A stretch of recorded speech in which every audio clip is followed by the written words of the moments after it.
तर चला मग आज आम्ही मस्त असे गरमागरम आलूचे पराठे किंवा बटाट्याचे पराठे बनवले होते. तर आपण रेसिपीला सुरुवात करूया. इथे मी बघा मस्त असे बटाटे घेतलेले आहेत गरम गरम. ते आता थंड होण्यासाठी ठेवायचे. बटाट्यांची साल काढलेत आणि थंड होऊन द्यायचे, पूर्ण गार होऊन द्यायचे, म्हणजे मग जे बटाट्याचे सार नाही ते ओलं होत नाही. इथे बटाटे मी उकडून थंड करायला ठेवलेत साल काढून. आणि इथे मिरचीचा ठेचा करणार आहे खलबत्त्यामध्ये. इथे पीठही मी मळून ठेवलेलं आहे. आता या खलबत्त्यामध्ये आपण मिरची, लसूण आणि जिरे हे मिक्स आपण वाटून घेऊया. आणि हे खलबत्त्यातच टेचायचं थोडंसंच आहे आणि खलबत्त्यातली चव खूप छान लागते. तर मी आता बघा इथे खलबत्त्यातच चेचून घेणार आहे आणि अगदी कमी साहित्यात आणि झटकीपट होणारा आलूचा पराठा करणार आहे. खाण्यासाठी पण टेस्टी असा आहे. आणि नेहमी आलू पराठे करताना बटाटे पाण्यात टाकून नाही शिजवायचे. बटाटे हे आपण समजा आपण कुकरमध्ये टाकले शिजायला तर खाली पाणी ठेवायचं आणि मग वरती डब्यामध्ये बटाटा ठेवायचा. अशा पद्धतीने जर बटाटे उकडले आणि बटाट्याचे 2 काप करायचे. अशा पद्धतीने जर बटाटे उकडले तर बटाट्यात जास्त पाणी राहत नाही आणि आलू पराठे करताना म्हणजे कमी पाणी, खूप जर पाण्यात टाकले तर ते ओले ओले होतात, मग पराठा फाटला जातो, खूपच फाटला जातो. इथे बघा मी आता मिरची, लसूण वाटून घेतलं आहे. त्याच्यामध्ये थोडंसं मीठही टाकलं होतं. मीठ टाकल्यामुळे ते व्यवस्थित बारीक होतं. इथे मी तेल गरम करायला ठेवलेलं आहे. तेल गरम झालेलं आहे. त्यामध्ये फोडणीला आपण टाकूया जिरे, हिंग, कढीपत्ता वगैरेही टाकतात, पण ते मग म्हणजे आलू पराठा लाटणं फाटतो ना, त्याच्यामुळे मी काही जिरे टाकलेले नाही आहे. आणि आता आपण हे तेलामध्ये मिरची, लसूणचा ठेचा जो आहे आपण केलेला तो आपण तेलात परतून घेऊया. आणि त्यामध्ये आपण टाकूया थोडीशी हळद आणि थोडीशी धना पावडर टाकणार आहे मी, अगदी थोडी टाकणार आहे चवीसाठी म्हणून. आणि आता आपण हे तेलामध्ये छान परतून घेऊया. आणि ते परतले की आपल्याला हे बटाटे त्याच्यामध्ये टाकायचे. तुम्ही त्याला कुस्करून टाका, मी खिसून टाकणार आहे बघा खिसणीने, म्हणजे एक जीव होतो आणि मग ते पराठा लाटताना मध्ये येत नाहीत. इथे बघा मी पूर्ण जे बटाटे आहेत ते किसून घेतलेले आहेत खिसणीने, डायरेक्ट त्या मिश्रणातच खिसलेले. आणि आता त्याला आपल्याला गॅसवर नाही ठेवायचं, आपल्याला त्याला असंच मिक्स करायचं आहे. गॅसवरती ठेवायचं नाही, गरमीने आणखीन ते पातळ होतं. हे असंच आपल्याला मिक्स करायचे. मी त्याच्यामध्ये भरपूर अशी कोथिंबीर टाकली. मिरची, लसूण टेचतानाच मी त्यामध्ये मीठ टाकलेलं होतं, त्याच्यामुळे आत्ता काही मी मीठ टाकलेलं नाही आहे. आणि आता आपण ही कोथिंबीर टाकल्यानंतर व्यवस्थित असं चांगलं मिक्स करून घेऊया. सगळं एकत्र एकजीव करून घेऊया आणि मग आपण आलू पराठे लाटणार आहोत. तर नवीन असेल तर चॅनलला नक्की जॉईन करा, सपोर्ट करा आणि छान छान कमेंट करा. सबस्क्राईब करायलाही विसरू नका बरं का.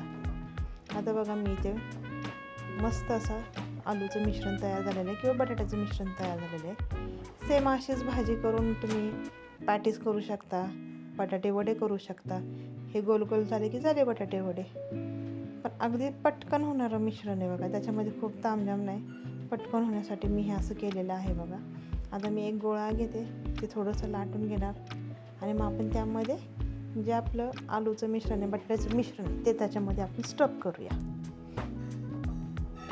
इथे बघा मी थोडंसं लाटून घेतले आणि जसं हवा मला तर जास्त त्याच्यामध्ये जे बटाट्याचं मिश्रण ते जास्त स्टफ केलेलं आवडतं. कमी स्टफ केले की मग ते चपातीच लागते, त्याच्यामुळे मी जरा जास्त स्टफ करते त्याच्यामध्ये. आता मी हे मिश्रण व्यवस्थित या चपातीच्या उंड्यामध्ये भरून घेणार आहे, चारी बाजूनी कडा झाकून.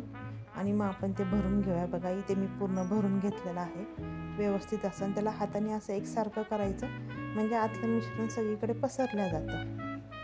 असं व्यवस्थित एकसारखं करून आपण गोल त्याला शेप देऊया आणि त्यानंतर आपण लाटूया.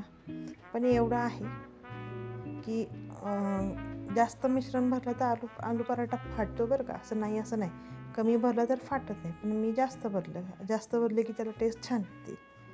आता तुम्हाला हवा तसा जाडीला कमी जास्त, मी खूप जाड नाही करत, मला पातळच आवडतो. आणि मी हा बघा पराठा लाटून घेतलेला आहे आणि मग आता तो आपण भाजून घेणार आहे. मस्त असं बघा इथे मी पराठा लाटलेला आहे. खूप जाड नाही लाटत मी, मला पातळच आवडतो. आणि आता इथं तवा मी गरम करायला ठेवलेलाच होता. त्यावरती मी ते स्किप झालं माझ्याकडून, त्यावरती मी आता हा पराठा टाकलेला आहे.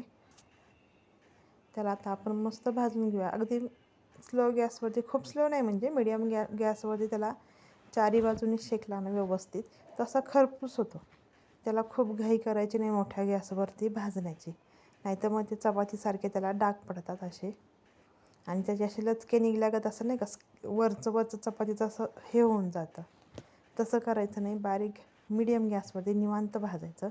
मी इथं तूप टाकते आणि नंतर मग तुम्हाला समजा बटर टाकायचं, काय चीज टाकायचं, चीज पराठा होतो, बटर पराठा होतो, तुम्हाला जसं हवं तसं करा. पण मी पहिले तरी तेल लावूनच शेकते आणि त्याच्यानंतर मुलं त्याच्यामध्ये तूप कुणाला पाहिजे किंवा बटर पाहिजे ते मुलं घेतात त्याच्यावरती. आता इथे मी व्यवस्थित असा आलू पराठा मंद गॅसवरती भाजून घेणार आहे. मंद गॅसवरती खरपूस पराठा भाजला जातो आणि चवीला छान लागतो. तुम्ही नक्की एकदा अशी मी सांगितली अशी रेसिपी ट्राय करा आणि मग मला कमेंट करून सांगा कसा वाटला हा आलू पराठा खायला. तुम्ही हेच पराठा म्हणजे आलू स्टफ करताना त्याच्यामध्ये तुम्ही चीज टाकू शकता किंवा तुम्हाला जर समजा त्याच्यामध्ये आणखीन काय टाकायचं टाकू शकता. पण ते फाटतं बरं का तसं काही टाकलं. चीज सोडलं तर इतर काही गोष्टी टाकल्या तर आलू पराठा फाटल्या जातो. त्याच्यामुळे मी शक्यतो असाच करते. तर मस्त असं बघा खरपूस असा आलू पराठा तयार आहे. तर कसा वाटला नक्की कमेंटमध्ये सांगा आणि एक लाईक करा आणि कमेंट करायला विसरू नका. तर बघा आतमध्ये किती छान मी मस्त भाजला आहे का नाही, खूप मोठ्या गॅसवर नाही भाजलेला. तर कसा वाटला नक्की कमेंटमध्ये सांगा बरं का. चला बाय.